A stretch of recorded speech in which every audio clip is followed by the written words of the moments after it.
Coral reefs are the most diverse and productive ecosystems in the world's oceans. They occupy just 0.1% of the sea, yet 25% of all marine species are found here. Coral reefs are home to a complex web of resident species that rely on each other for food, shelter, health, and breeding areas. But many other species also depend on reefs for their survival, from pelagic fish, sharks, turtles, marine mammals, birds, and of course humans. Healthy coral reefs are essential for fisheries, coastal protection, and tourism, and therefore the livelihoods and well-being of hundreds of thousands of Tanzanians. But reefs all over the world are threatened by human activities, such as unsustainable fishing, pollution, physical damage, and the impacts of climate change. Research estimates that under current conditions, 80% of the world's reefs will not survive beyond 2050. But it's not too late. Science reveals the problems, but can also suggest the solutions. WCS has been studying the world's tropical reefs for decades, including 94 sites in Tanzania. These long-term data provide crucial insights into the impacts of human activities. The research has also demonstrated that Tanzania has some unique geographic features that create stable ocean temperature and that can shield many reefs from the impacts of climate change. Tanzania's reefs also have a unique community of fish and corals that are not found anywhere else in the Western Indian Ocean, which makes them a global priority for conservation. However, over- and destructive fishing remains a huge threat to Indian Ocean reefs. Many corals and fish populations cannot persist in the face of current practices. Scientists use different methods to assess reef health.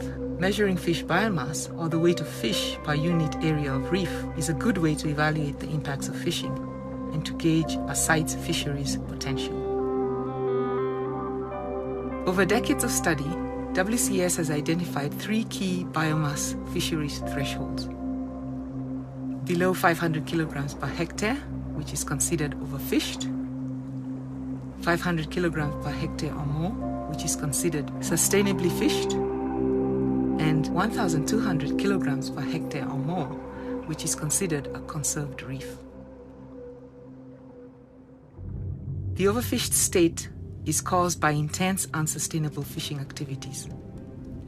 Remaining fish found on these reefs are small and fast-growing, with limited ecological function or benefit to livelihoods.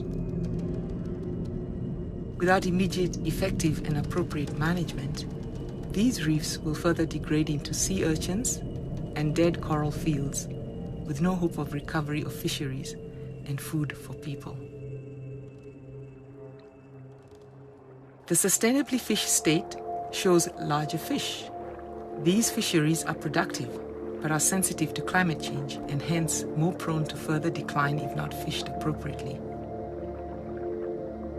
Maintaining compliance with effective fisheries management is needed urgently to prevent further decline and to maintain productive fisheries. Sustainably fished reefs are critical for feeding people and will not persist if destructive practices such as small meshed dragnets and dynamite fishing is allowed. The conserved state demonstrates a vibrant reef and is evidence of little human impact or successful fisheries management and conservation. The resulting diverse ecosystem and fish population increases the reef's resilience to climate change. In addition to sustaining productive fisheries, reefs in this category also have higher tourism potential. WCS research shows that there are very few conserved reefs in Tanzania, and there is a need to urgently increase their coverage through effective marine protected areas and strict fisheries regulations. Strong fisheries management can lead to fish biomass recovery, which ensures important fishery species have a place to grow and to reproduce. Additionally, having these species increases the resilience of reefs to other threats, including climate change. Sustainably fished reefs in particular have excellent potential for recovery and to assist the recovery and productivity of adjacent reefs. Given Tanzania's unique climate-resilient reefs, the potential benefit for community livelihoods, health, trade, and tourism income are considerable. Let's work together to safeguard these globally important reefs for the benefit of communities, the marine ecosystem, the nation, and beyond.